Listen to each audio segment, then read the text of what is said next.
बैठ जाओ तुम वहां पे, बैठो बैठो, नंगे सर बैठ क्या कर रहे हो? बैठो तुम वहां पे, मेरी बात सुन। क्या तुम्हारी बात सुनो? बैठो तुम, क्या बैठे? बैठ जाओ तुम। ये क्या कवाली की महफिल है? कवाली की महफिल है? ऐसे जलील नहीं किया जाता। कवाली की महफिल है ये? मुफ्ती साहब कवाली है ये? कवाली थी वो, ऐसे जलील नहीं किया जाता है। बैठे हुए थे, कवाली थी वो, कवाली थी वो, नहीं वो कवाली थी वो। कवाली में आप तो रुके हुए थे। बैठ जाओ सब, बैठ जाओ सब, बस भाई इस्लाह करने के लिए बैठा हुआ हूँ। बैठ जाओ, बैठ जाओ। नहीं वो गलत है, जो कुछ हुआ वो गलत है, जो कुछ हुआ वो गलत है, जो कुछ हुआ वो गलत है, नहीं है। हाँ हाँ, क्या यहाँ वो नाच को सुनना चाहता है? वो नाच को सुनेगा, वो नाच को सुनेगा, नाच को सुनाओ। दीनी मजलिस में नाच कराओगे तुम? बैठ बैठ।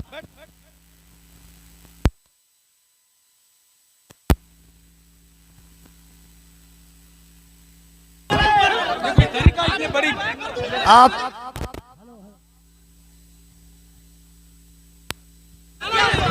हेलो हेलो, जब मुफ्ती साहब को मालूम था कि शब्बीर बरकाती आ रहे हैं तो मुफ्ती साहब को आना ही नहीं चाहिए था, यहाँ आना ही नहीं चाहिए था। हज़रत आपको ऐसे जलील नहीं किया जाता मुफ्ती साहब, ऐसे जलील नहीं किया जाता है किसी को, ये इस्लाम नहीं है। नहीं मुफ्ती साहब, मैं भी जलसा पढ़ रहा हूँ, ऐसे जलील एक मेहमान को इस तरह जलील नहीं किया जाता है, ये कोई मुआवजा नहीं है। आप जान रहे थे कि शब्बीर आ रहा है। हजरत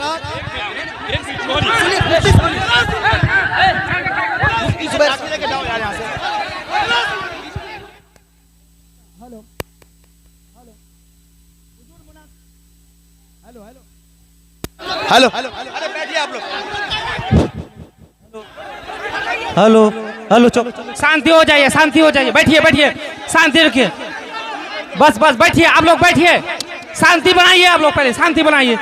हेलो हेलो हेलो, माइक आप लोगों के बीच अल्लामा तौसीफ रजा साहब स्टेज पे हैं, कम से कम इस बात का ख्याल रखिए। तौसीफ मिल्लत आ चुके हैं।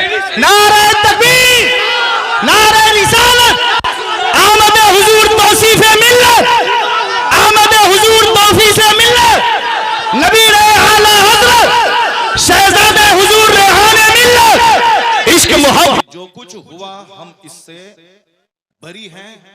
कल मत कहना कि मौलाना शहरियार बैठे हुए थे उनके सामने मुजरा हुआ। ये क्या चीज है?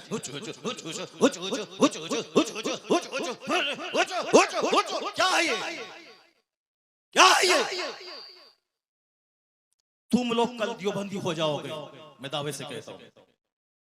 और दियोबंदी कल मजाक उड़ाएगा पूर्णिया का। तुम्हें मालूम है कि आसपास में सारे गैर मुकल्लिद हैं, ये सब कल मजाक उड़ाएंगे बरेलवियों के जलसे का। कहेंगे बरेलवियों का जलसा ये होता है, बरेलवियों का जलसा यही होता है। क्या चीज है? क्या ये नाथखानी है? यही नाथखानी है। ये ई को हटा दो, उसके बाद क्या? ई को तुम हटा दो, मेरे मदरसे का बच्चा इससे अच्छी नात पढ़ता है, अरबी कॉलेज का बच्चा इससे अच्छी नात पढ़ता है। ये हुचुड़ हुचुड़ का नाम नाथखानी है। क्या किया तुमने? सुन्नियत को बदनाम किया, बरेलवियत को बदनाम किया, मसलक के आला हजरत को बदनाम किया। इसी का नाम जलसा है, इसी का नाम कॉन्फ्रेंस है, इसी का नाम सीरत का जलसा है। वो तो हम फंस गए मजमे में, हम बैठ गए, मुफ्ती जुबैर साहब भी फंस गए जो मजमे में बैठ गए।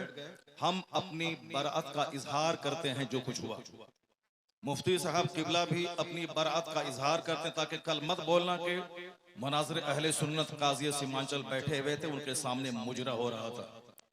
हम लोग इससे बरी हैं। अगर रास्ता होता निकलने का तो हम निकल गए होते, वो रास्ता नहीं था, भीड़ की वजह से हम कुचल जाते, इसलिए हम नहीं निकले, मुफ्ती साहब भी नहीं निकले। बाकी रात के कितने बज रहे हैं? 2:10। कितने बज रहे हैं? टाइम देखो तुम, रात के 2:10 हो रहे हैं, 2:10 हो रहे हैं। मालूम है क्या हुआ इसमें? पब्लिक का चंदा इसीलिए हो रहा है। बैठ जाओ, अगर बिहार की इज्जत प्यारी है तो बैठ जाओ, अगर पूर्णिया की इज्जत प्यारी है तो बैठ जाओ। ये डांस करने के लिए जलसा होता है, चंदा होता है। बैठ जाओ सब। नाथखानी वो नहीं है जो तुमने सुनी है, नाथखानी वो नहीं जो तुमने सुनी है। भीड़ जुटाने का नाम जलसा है क्या? बैठ जाओ सब। अब अगर नात तुमने सुनी थी, उसको तुमने नात कहा था अपने हिसाब से, तो तकरीर कौन सुनेगा? कुरान की बात कौन सुनेगा? हदीस की बात कौन सुनेगा? इस्लामी तालीमात के बारे में कौन सुनेगा? अगर तुम ना सुने थे, बैठे रहते, तकरीर सुनते, तब होता कि चलो भाई पूर्णिया के लोगों ने नात भी सुनी और तकरीर भी सुनी। अभी वो बैठने जा रहा है तो तुम सब उठ के भाग रहे हो। तुम्हारी वजह से हम लोगों की बेइज्जत और बदनामी होती है। बिहारी एक गाली बन के रह गया। जैसे कारोबार के एतबार से सारे लोग यहाँ से भीड़ लगाते हैं पंजाब दिल्ली में, वो तो अलग बात है। मजहबी तौर पर भी बिहारी एक गाली है। जिसका हम हाथ चूमते हैं, जिसका हम पैर चूमते हैं, वो हमारे जलसों की हरकतों को बयान करते हैं। वहां तकरीर नहीं होता। अभी मैं 4 दिन पहले हैदराबाद में था, वहां मेरी 2 घंटे की तकरीर हुई, एक बंदा नहीं उठा। सारे लोग गौर से तकरीर सुनते रहे, पुलिस वाले खड़े होकर तकरीर सुनते रहे, जबकि वहां कोई परमिशन नहीं था। लेकिन वो सारे लोग गौर से इस्लाम सुनते रहे, इस्लाम सीखते रहे। ये है तकरीर, ये है मुसलमानों का इस्लामी जज्बा। ये क्या है? बस हुचुड़ हुचुड़ सुने और भाग गए। ये कोई तरीका है क्या? ये कोई तरीका है क्या? यही नात हो गई क्या? नहीं, मैं उससे बरी हूं। मैं कतन कभी नहीं पसंद करता हूं इस तरह की नात खाने को। जो कुछ हुआ गलत गलत गलत। अब अगर जरा भी गैरत मौजूद है तो बैठ करके थोड़ी देर तकरीर सुन लो, कुरान हदीस की बात सुन लो जरा की बात। और जो सारे लोग जोर से बोले दरूशी पढ़े, अल्लाहुम्मा सल्ली अला सय्यदना व मौलाना मुहम्मदिन मअदनिल जूद वल करम व आलिहि व बारिक व सल्लिम सलातन व सलामन अलैका या रसूलल्लाह। इस तरह की मजलिसों से जब कुरान पाक की तिलावत होती है, कुरान पाक की तिलावत होनी चाहिए 1 घंटा, ताकि मुसलमानों का सीना हिल जाए, इनकी आंखें आंसू बहाएं। यहाँ कुरान पाक की तालीम के लिए मदरसा कायम होता है। मदरसे के जलसे में कुरान पाक की तालीम पे फोकस दिया जाता है। तो हमारे जलसे भी इस्लामिक इन्वायरमेंट में होते हैं। यहाँ मुस्तफा की हदीस सुनाई जाती है। ये बता दे कि तुम लोग यहाँ क्या सुनने के लिए आए थे? ये नंगे सर क्यों आए थे? क्या करने आए थे? सिर्फ शबीर बरकाती को सुनने आए थे? यहाँ जिसके साहब मर्तबे का ये आलम है कि बड़े बड़े उलमा जिनका हाथ चूमते हैं, उनकी कोई इज्जत नहीं है। और तुम साहब एक दुनियादार आदमी की ना सुन रहे हो। तुम्हें मालूम है तुम्हें क्या सब हो रहा है? तकरीर सुनो, हदीस सुनो और अपने स्टेट और अपने डिस्ट्रिक्ट को बदनाम मत करो। ये जलसा है, कव्वाली की महफिल नहीं है। यहाँ कुरान पाक की तिलावत होती है। आधा घंटा तक कुरान पाक की तिलावत होनी चाहिए। सरकार दो जहां सलाम की हदीस पाक की रिवायत होनी चाहिए। इस्लामी तारीख बयान करनी चाहिए। अब जलसा शुरू हो रहा है, यहाँ से गौर से सुनो। अल्लाह तबारक व तआला हमको और आपको सारे मुसलमानों को जलसे की कद्र करने की तौफीक अता फरमाए। जरा एक बार जोर से बोलो सुभान अल्लाह। हाथ उठा के बोलो ला इलाहा इल्लल्लाह मुहम्मदुर रसूलुल्लाह सल्लल्लाहु अलैहि वसल्लम। कुंतुम खैर उम्मतिन उखरिजत लिन्नास तअमुरूना बिल मारूफ व तनहौना अनिल मुनकर। तुम बेहतरीन उम्मत हो, तुम बेहतरीन उम्मत हो जो लोगों की तरफ भेजे गए हो। और तुम्हारी ड्यूटी है नेक राह पे चलना, नेकी का पैगाम देना, और तुम्हारी ड्यूटी है बुराइयों से रोकना। ज़कात, आपकी खैरात, आपके सदकात का क्या हमने इस्तेमाल किया? वो इसीलिए है साहब, नाते पाक पढ़ना इसीलिए है ताकि हमें मुस्तफा से मोहब्बत है। वरना सिर्फ नाते पाक पढ़ना ही हमारी गर्ज़ो कायत नहीं है। हमारा मकसद हयात है अल्लाह की इबादत करना। अल्लाह की इबादतों में क़यामत के दिन ये सवाल ही नहीं होगा कि तुमने नात पढ़ी या नहीं पढ़ी। सबसे पहला सवाल होगा, हुजूर फरमाते हैं इन्ना अव्वल मा युहासबु बिहिल अब्द यौमल क़यामति सलात। क़यामत के दिन सबसे पहला सवाल नमाज का होगा। फातिहा अच्छी चीज है मगर नमाज उससे बड़ी चीज है। जलसा जुलूस अच्छा काम है मगर नमाज पढ़ना उससे सबसे बड़ा काम है। मज़ारात की हाजिरी अच्छा काम है मगर उससे बड़ा काम है नमाज पढ़ना। सरकार आला हजरत का जो मसलक है वो मसलक यही है कि हाँ, नफल को नफल का दर्जा दिया जाए, फर्ज को फर्ज का दर्जा दिया जाए, वाजिब को वाजिब का दर्जा दिया जाए। ऐसा नहीं कि नफल को फर्ज बना दिया जाए, ऐसा नहीं कि साहब जो गैर जरूरी है उसको जरूरी का दर्जा दे दिया जाए। मसलक आला हजरत यही है कि फातिहा नफल है, नफल की हैसियत हो, जुलूस नफल है, जुलूस मोहम्मदी की नफल की हैसियत रहे, और मज़ारात की हाजिरी नफल है, उसकी हैसियत नफल ऑप्शनल की होनी चाहिए। सबसे पहला जो फर्ज आजम है वो नमाज है, फर्ज आजम नमाज है। दूसरा सबसे बड़ा फर्ज व रोजा है, एक फर्ज आजम ज़कात है, एक फर्ज हज है। ये बेसिक चीजें हैं। कयामत के दिन सवाल नमाज का होगा, कयामत के दिन सवाल रोजे का होगा, कयामत के दिन सवाल हज का होगा, कयामत के दिन सवाल ज़कात का होगा, कयामत के दिन सवाल अखलाक का होगा, कयामत के दिन सवाल फराइज़ व वाजिबात का होगा। नवाफिल का सवाल नहीं होगा। अगर नवाफिल फर्ज के साथ मिल जाएं तो फिर उसका दर्जा और बुलंद हो जाएगा। लेकिन फर्ज को छोड़कर नफल बेवजन है, फर्ज को छोड़कर नफल खसो खाशाक की तरह है। तो जो कहता है कि फातिहा हराम है वो मिसगाइड है, जो कहता है कि जुलूस मोहम्मदी हराम है वो गुमराह है, जो कहता है कि औलिया और सालिहीन के आस्थाने पे जाना जरूरी नहीं है, फर्ज वाजिब नहीं है, वह जाना गुनाह है, नाजायज है, वो भी गुमराह है। और जो ये कहता है कि सिर्फ नमाज पढ़ें, दरगाहों पे जाना नहीं, वो भी मिसगाइड है। और जो ये कहता हो कि सिर्फ फातिहा पढ़ें, नमाज जरूरी नहीं है, सिर्फ जलसा करें, नमाज जरूरी नहीं है, सिर्फ नात पढ़ें, नमाज जरूरी नहीं है, सिर्फ साहब कव्वाली करें, नमाज जरूरी नहीं है, वो भी मिसगाइड है। बीच का रास्ता है मसलके एतदाल और मसलके आला हजरत के पहले फर्ज अदा होगा, फिर नफल अदा होगा। यहाँ नमाज भी अदा होगी, नियाज भी अदा की जाएगी, नमाज भी पढ़ी जाएगी, मज़ारात पे हाजिरी भी होगी, नमाज भी पढ़ी जाएगी, जुलूस मोहम्मदी भी निकाला जाएगा। ये फर्ज और नफल या दोनों मिलकर सीधा रास्ता जन्नतुल फिरदौस लेके जाएगा। नारे यही मसलक आला तकबीर, हजरत है। नारे रिसालत, यही मसलक आला हजरत है। इसी का नाम मसलक अहले सुन्नत व जमात है। कल कोई बदअकीदा ये नहीं बोले कि इतने रुपए बड़ा जलसा हुआ, नमाज की बात नहीं हुई। मैं नमाज की वकालत करता हूं कि नमाज के बगैर जलसा बेवजन है, नमाज के बगैर फातिहा बेवजन है, नमाज के बगैर साहब जुलूस मोहम्मदी बेवजन है। इसलिए कि कोई नफल कबूल नहीं होता। आला हजरत ने लिखा है जब तक के फर्ज न अदा हो। 1 करोड़ रुपए की मस्जिद कोई तामीर करे ये नफल है, और ज़कात का 100 रुपया अगर किसी पे फर्ज है तो वो फर्ज है। आला हजरत फाज़िल बरेलवी लिखते हैं कि जब तक वो ज़कात अदा नहीं होगी कोई नफल खैरात काबिल कबूल नहीं होगा।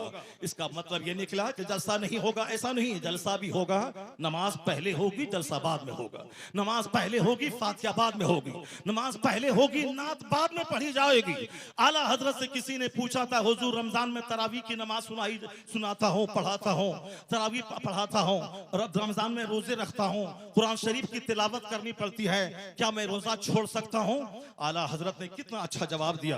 कहा बहुत सारे लोग हैं जो रोजा भी रखते हैं और कुरान पाक भी सुनाते हैं। अलबत्ता रही बात कि जो कुरान रोजा रख कर कुरान नहीं सुना सकता है, उसको मालूम होना चाहिए कि तरावी की नमाज फर्ज नहीं है, तरावी की नमाज वाजिब भी वित्र की तरह नहीं है, तरावी की नमाज सुन्नत मुअक्कदा है। अगर किसी ने पढ़ा तो फर्ज छोड़ने के बराबर, किसी ने नहीं पढ़ा फर्ज छोड़ने के बराबर गुनाह नहीं होगा। जमात से नमाज पढ़ना ये क्या है, मुअक्कदा अल किफाया है। अगर जमात मस्जिद में तरावी की हो गई और फिर सारे लोग अपने घर में कुछ लोग पढ़ लिए, घर में पढ़ने वाला मुजरिम नहीं होगा। लेकिन अगर जोहर की जमात छोड़ दिया वह मुजरिम होगा। कहते हैं कि जो चीज फर्ज है रोजा, उसको छोड़कर ये तरावी की बात कर रहा है। बेहतर यही है कि वह तरावी अगर नहीं सुना सकता है, अलम तरा कैफा से लेकर कुल बिरब्बिन नास तक, इसको पढ़ के अपनी तरावी पढ़ ले, मगर रोजा न छोड़े, क्योंकि रोजा फर्ज है, तरावी की नमाज सुन्नत है। ये फर्ज को फर्ज समझा जाए, नफल को नफल समझा जाए, जुनून और मजनू बन के ये न बताया जाए जलसे और जुलूस और अपने आलिमों की तौहीन नहीं की जाए। हमारी सबसे बड़ी विडंबना यही है कि हम लोग गैर जरूरी को जरूरी समझते हैं। अल्लाह पर विश्वास करें, अल्लाह रब्बुल इज्जत ही इज्जत देने वाला, वही बंदों को जलील करने वाला, वही मदरसों को तरक्की देने वाला, वही लोगों के दिलों में अल्लाह ही मोहब्बत डालने वाला है। बेशुमार लोगों ने बड़े बड़े जलसे किए, मदरसे में तालीम नहीं हुई, वह मदरसा उजड़ गया। मैंने मुख्तसर सी जिंदगी में इसको देखा है। लेकिन जिन लोगों ने मेहनतें की, 5 साल के बाद जलसा किया, और अगर अच्छे अच्छे आलिम, अच्छे हुफ्फाज उन्होंने दिया, उसके पास बच्चों के रखने की जगह नहीं है, इतने बच्चे हैं कि वो रख नहीं सकता है। असल क्वालिटी इल्म की है, असल क्वालिटी है आप बच्चों को अच्छी तालीम दीजिए, एजुकेशन दीजिए, ना कि बहुत बड़ी भीड़ भाड़ जुटा करके और अपने मदरसे को फरोग दिए। मदरसा फरोग पाता है इल्म से। मैं तमाम सुन्नी मदारिस के लोग जिम्मेदारों से कहता हूं, तालीम पे फोकस दें, दरसगाह पे फोकस दें, अच्छे आलिम को रखें, अच्छे उफाज को रखें। अगर एक बच्चा फारिग हुआ, अगर सही ढंग से कुरान सुनाया, तो सारे लोग यही कहेंगे ये बता दे तू किस मदरसे में पढ़ा है, वो तेरा उस्ताद कौन है। यानी वही एक बच्चा आपका सबसे बड़ा प्रचारक हो जाएगा। वही एक बच्चा आपके मदरसे की खूबियों को दूसरों के सामने एग्जीबिशन करने वाला एक जबरदस्त अलमबरदार हो जाएगा। आपने 10 बच्चों को आपने निकाल दिया और क्वालिटी उसमें नहीं है, वह जहां भी जाएंगे मदरसों को बदनाम करेंगे कि किस उस्ताद ने तुझको पढ़ाया है, किस मदरसे में तुमने पढ़ाया है। क्वालिटी पे जोर देना। बस आखिरी बात सुन ले, अभी मुसलमानों के चेहरे पे हवाइयां उड़ रही है कि हमारा मुस्तकबिल कैसा है, हमारा फ्यूचर कैसा है, हमारा आने वाला दिन कैसा है। आपको मैं यकीन दिलाता हूं कि इस्लाम का आने वाला दिन इतना सुनहरा है कि कोई दिन ऐसा नहीं गुजरता जिस दिन कोई पढ़ा लिखा आदमी कलमा पढ़ के मुस्तफा का गुलाम न बनता हो। कोई दिन ऐसा नहीं गुजरता जिस दिन अमेरिका जैसे हाईली क्वालिफाइड और तरक्की याफ्ता मुल्क का कोई एक दानिश्वर कलमा पढ़ के मोमिन न होता हो। या जोश में ये बातें नहीं बोली जाती हैं, बल्कि ये बातें दलाइल और प्रूफ के साथ की जाती हैं। आप अगर पढ़े लिखे आदमी हैं, हमारे बच्चे स्कूल कॉलेज में पढ़ते हैं, मैं उन बच्चों को कहता हूं, एक नाम आपने सुना होगा जॉन डी रॉकफेलर का।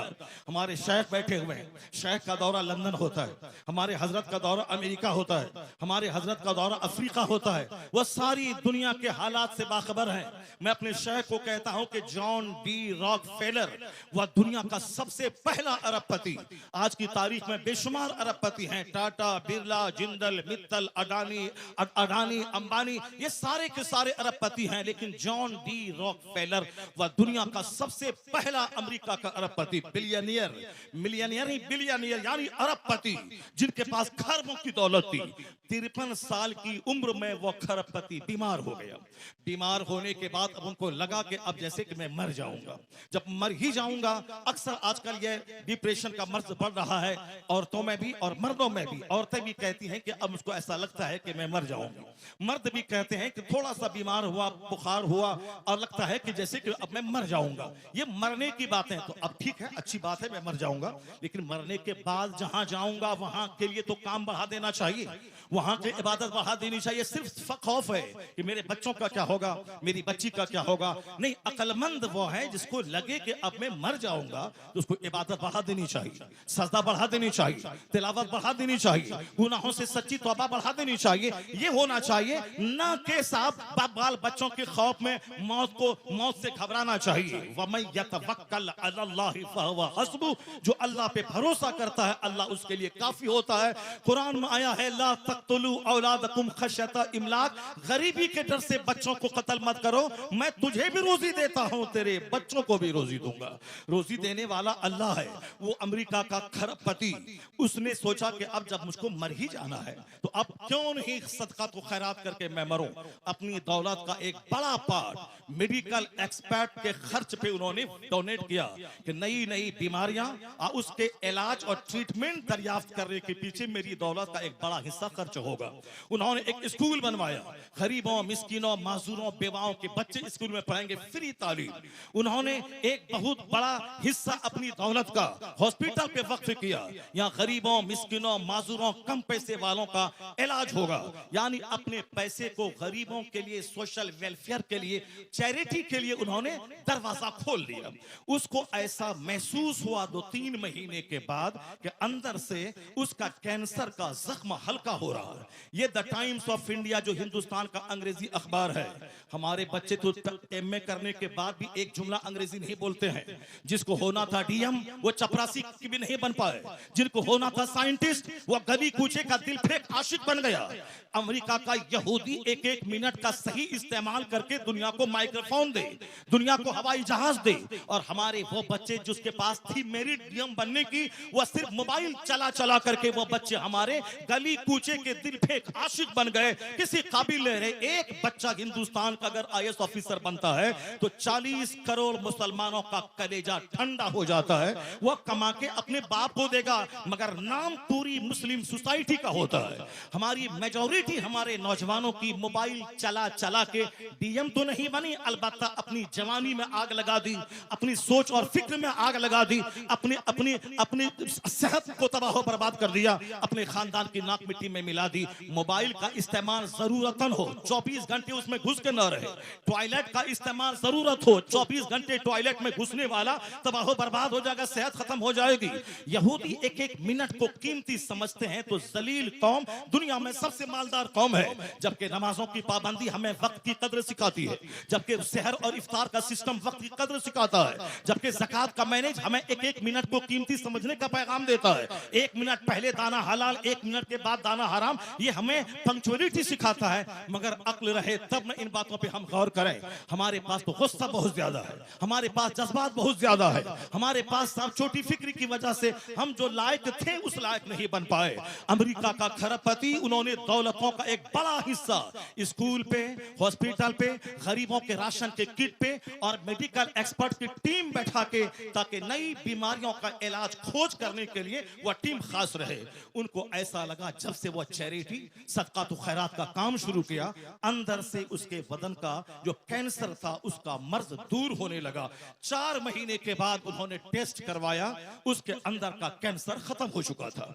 अब वह शख्स दुनिया वालों को बताया कि दुनिया वाला गवाह रहे, दुनिया वाला गवाह रहे कि चैरिटी से बीमारी का इलाज होता है, सदका से बीमारी का इलाज होता है, खैरात से बीमारी का इलाज होता है। उन्होंने कहा खैरात से बीमारी का इलाज, बीमारी के इलाज के जितने तरीके हैं उसमें सबसे बड़ा तरीका यह भी है कि चैरिटी और खैरात से बीमारियों का इलाज होता है। सदका तो खैरात से मरीज सेहतमंद होते हैं, सदका तो खैरात से मरीज सेहतयाब होते हैं, सदका तो खैरात से मरीज सेहतयाब होते हैं। उन्होंने सारी दुनिया को बताया। हमारे शेख आ गए, एक दूसरे शेख की आमद हो गई, जो बरकाती खानवादे के शेख हैं वो आ गए, और शहजादे आला हजरत यहाँ बैठे हुए हैं। बस मेरी गुफ्तगू खत्म होने वाली है, उसको गौर से सुनेंगे तो हम पूरे हिंदुस्तान में जाते हैं, पूरे मुसलमानों का दर्द सीने में मौजूद है, कहाँ क्या हालात हैं वहां उस हालात का मुशाहिदा करते हैं। तो हम अपने गुस्से के मुजाहरे के लिए नफ्स की तस्कीर की खातिर नहीं देते हैं, सिर्फ मिल्लत के लिए, कौम के लिए, मसलक के लिए हम अपने लोगों के सामने अपनी कमजोरी बयान करते हैं। जरा गौर से सुने, जब उन्होंने खरबपति ने कहा कि मेरा मर्ज अच्छा हुआ, इलाज के जितने तरीके हैं, एलोपैथिक, होम्योपैथिक, साहब जड़ी बूटी, आयुर्वेद में सब तरीके हैं इलाज के, मगर सदका तो खैरात इलाज का एक जबरदस्त तरीका है। तो जो बात जॉन डी रॉकफेलर ने आज कही, यही बात मुस्तफा ने 1400 साल पहले कही थी कि दावू मरदाकुम बिस्सदका व हस्सनु अम्वालकुम बिज़कात। मुस्तफा ने कहा अपने मरीजों का इलाज सदका करके क्या करो। तो आज 1400 साल के बाद अमेरिका का खरबपति अपने तजर्बे से दुनिया को बताया कि सदका से एक बीमार ठीक होता है। जो बात मुस्तफा ने 1400 साल पहले कही, वो अमेरिका का क्रिश्चियन जाती तजर्बे से बता दिया कि मुस्तफा का कौल सच्चा है, मुस्तफा का मजहब सच्चा है और खैरात से इलाज होता है। तो आज जैसे दानिश्वरों के बीच मुस्तफा की हदीस की सदाकत सामने आ रही है, कलमा पढ़ने वालों की तादाद में जबरदस्त इजाफा होता चला जा रहा है। इस्लाम कभी खतरे में नहीं था और आज भी खतरे में नहीं है। जैसे जैसे इल्म बढ़ रहा है, जैसे जैसे रिसर्च बढ़ रही है, जैसे जैसे तहकीक बढ़ रही है, वैसे वैसे मुस्तफ़ा के गुलामों की तादाद में इजाफा होता जा रहा है। इस्लाम के ताल्लुक से आप बेफिक्र हो जाएं, अपनी फिक्र करें कि मेरा मरते वक्त क्या होगा, मेरा कब्र में क्या होगा, मेरा हश्र में क्या होगा, कल अगर मैं मर गया तो मेरा क्या होगा। इस्लाम के बारे में ज्यादा फिक्र करने की जरूरत नहीं है। इस्लाम बहुत जिंदा और ताबिंदा मजहब है। पूरी दुनिया के हर गोशे में, हर खित्ते में इस्लामी चिराग रोशन हो रहा है। जितने भी लोगों ने इस्लाम का चिराग बुझाना चाहा वो सब बुझ गए, उनकी इज्जतें मिट्टी में मिल गई, उनके आबा अजदाद दुश्मनी की आग में जलकर मिट्टी में मिल गए। मगर इस्लाम मुस्कुरा रहा है, मदरसा मुस्कुरा रहा है, मस्जिदें मुस्कुरा रही है, अजान मुस्कुरा रही है, हमारे मशाइख के चेहरे की दाढ़ियां, उनके सरों की पगड़ियां मुस्कुरा रही हैं। कभी इस्लाम खतरे में नहीं था और आने वाले वक्त में भी जैसे जैसे इल्म का उजाला फैलेगा मुस्तफा के गुलामों की तादाद में इजाफा होता चला जाएगा। है नूरे खुदा कुफ्र की हरकत पे खंदाजन, फूकों से यह चिराग बुझाया न जाएगा। अल्लाह तबारक व तआला मदरसा गौसिया सिराजुल उलूम को सलामत रखे, मौलाना कसीमुल हक साहब को सलामत रखे, उनके मदरसे की मोहब्बतें इलाके के सारे मुसलमान के दिलों में अता फरमा दें। यहाँ के सारे मुंतज़मीन, अरकान और तमाम पढ़ने वाले बच्चे, सारे असातिज़ा सबों को इखलास के साथ दीनी खिदमत करते रहने की तौफीक अता फरमाए। हमारे शेख को अल्लाह लंबी उम्र अता फरमा दे। अल्लाह ताला इन्हें और पूरी दुनिया में घूम घूम कर मसलक के आला हजरत की धूम मचाते रहने की तौफीक अता फरमाए। आमीन व आखिर दावाना अनिल हम्दुलिल्लाहि रब्बिल आलमीन।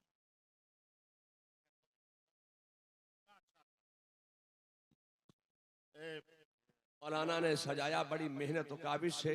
इस जलसे का क्या होगा, आप हजरात तो इलाके के हैं, अपने इलाके की इज्जत का आप ख्याल कीजिए। और ये मामलात जो हैं पहले के और थे, अब 1 मिनट में पूरी दुनिया में बात पहुंच जाती है। इसलिए मैं आपसे गुजारिश करूंगा कि आपके इलाके के बहुत बड़े आलिम दीन मौलाना शहरयार रजा साहब बहुत बड़े आलिम दीन हैं। और नात सुनना इबादत, नात लिखना इबादत, नात पढ़ना इबादत। लेकिन मुझे आप बताइए कि जब तक के उलमा की तकरीरें आप नहीं सुनेंगे तो ये कौन बताएगा कि नात सुनना इबादत है, नात पढ़ना इबादत है, नात लिखना इबादत है। उलमा की तकरीरें से ईमान सलामत होगा, अकीदा महफूज होगा। तो उलमा की तकरीर सुनना पहले, नात सुनना ये बाद में। नात भी पढ़ी जाएगी और तकरीर भी की जाएगी। आप लोग बड़े इत्मीनान के साथ तशरीफ रखें। हजरत मौलाना शहरयार रजा साहब का खिताब नायाब दस्तयाब होगा इंशाअल्लाह। बैठ जाएं सारे लोग, बैठ जाएं। हुजूर पीर तरीक़त अल्लामा मौलाना तौसीफ रजा खान साहब क़िबला मदजुल अली नबीर आला हजरत, ये आला हजरत के शहजादे हैं। इन्होंने यहाँ आने के बाद आपको नसीहत की कि नात खानी भी हो मगर तकरीर सबसे पहले होनी चाहिए। मैंने आपकी इन अदाओं की वजह से मुझको नाराजगी हुई, क्योंकि तकरीर ना सुनने के बाद सारे लोग एक बैग खड़े हो गए। ये जलसे की तौहीन है, हमारे इलाके की तौहीन है। इसलिए यह जलसा है, सीरत की महफिल है, इस्लाह ईमानो अमल कॉन्फ्रेंस है। अब जरा थोड़ी देर मेरी गुफ्तगू सुने, उसके बाद दस्तारबंदी का मंजर होगा और हुजूर पीर तरीक़त का खिताब नायाब होगा। अल्लाह तबारक व तआला हमारे इलाके के सारे मुसलमानों को अपने उलमा की कद्र करने की तौफीक अता फरमाए। मैंने कहा था ना कि हमारी बेइज्जती होती है, हमारी तौहीन होती है, हमारे जलसे का वक़ार मजरू होता है। हम लोग चारों तरफ से घिरे हुए हैं बदअकीदों के बीच में। हमारा कल मजाक उड़ाया जाएगा, हमारे जलसे का मजाक उड़ाया जाता है। तो हमें सिर्फ आपकी इन अदाओं की वजह से तकलीफ होती है कि मैंने कहा ना कि जिस तरह आपने नात सुनी थी उसी तरह बैठ के आप 1 घंटे की तकरीर सुन लेते, ताकि पूरे हिंदुस्तान के लोग जानते कि वहां नात भी सुनी जाती है और तकरीर भी होती है।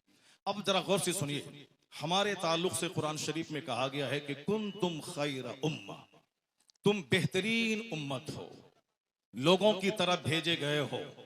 तुम्हारी ड्यूटी है खुद नेक बनना, दूसरों को नेक बनाना। तुम्हारी ड्यूटी है खुद बुराइयों से बचना, दूसरों को बुराइयों से बचाना। ये हमारी क्वालिटीज को कुरान शरीफ में बयान किया गया है कि you are the best community, तुम बेहतरीन उम्मत हो। और बेहतरीन क्यों हो? इसीलिए हो कि तुम्हारा काम ही है नेक बनना, दूसरों को नेकी का पैगाम देना। तुम्हारी जिम्मेदारी है खुद बुराई से बचना और दूसरों को बुराई से बचाना। दूसरे लोग खाने पीने पैदा हुए हैं, दूसरे लोग मौज मस्ती करने पैदा हुए, दूसरे लोग शराब पिए, बदकारी करें, सूद खाएं, उससे क्या मतलब है? उसको मरने के बाद हिसाब किताब का कोई खौफ ही नहीं है। ये सारी बातें हम मुसलमानों को सोचना है। सरकार दो जहां की हदीस है कि ला तज़ूलु क़दमा अब्दिन हत्ता युसअल अन अर्बईन। आका फरमाते हैं कि क़यामत के दिन बंदे का पांव अपनी जगह से 1 इंच नहीं हटेगा, 1 इंच नहीं हटेगा जब तक के 4 चीजों का उससे सवाल न हो जाए, जब तक के 4 चीजों का उससे सवाल न हो जाए। सबसे पहला सवाल होगा अन उमरिही फीमा अफना, यानी अपनी ये कीमती जिंदगी तुमने किस काम में गुजारी। ये तो हर मुसलमान को समझना होगा कि हम अपना बहुमूल्य जीवन सर से लेके पांव तक महासंख्यों रुपए से ज्यादा कीमती पार्ट्स अल्लाह ने दिए। जो लोग गूंगे हैं, बात नहीं कर सकते, उनको देखने के बाद अपनी जबान की अहमियत समझें। जो लोग अंधे हैं, देख नहीं सकते, उनको देखने के बाद अपनी आंख की अहमियत समझें। जो लोग पागल हैं, समझ नहीं सकते, उनको देखने के बाद अपनी अक्ल की अहमियत समझें। जिसके पास हाथ नहीं है वह लूल्हे को देखकर अपने हाथ की अहमियत समझे।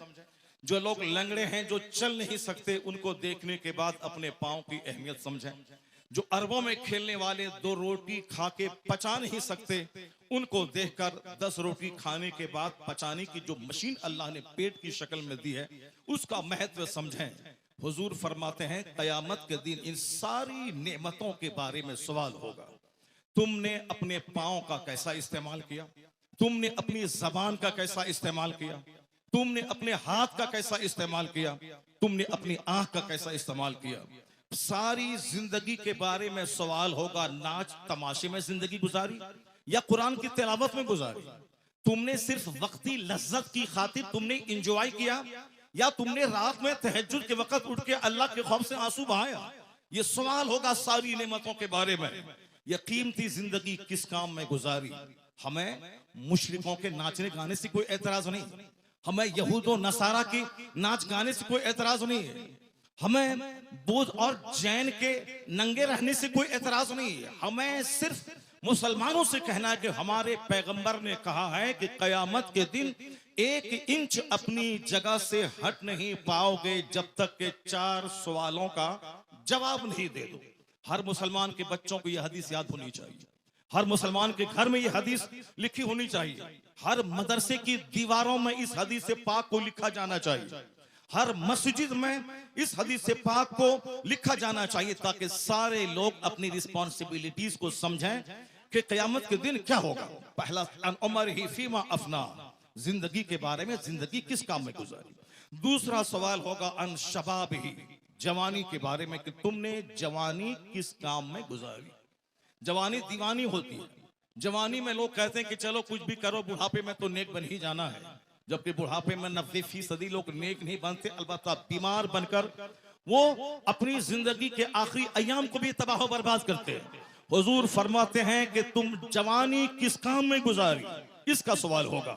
तीसरा सवाल होगा अन माल ही मिन ऐन इक्तसबहु व फीमा फज़अहु, यानी माल कहां से कमाया और कहां खर्च किया, इसका सवाल होगा।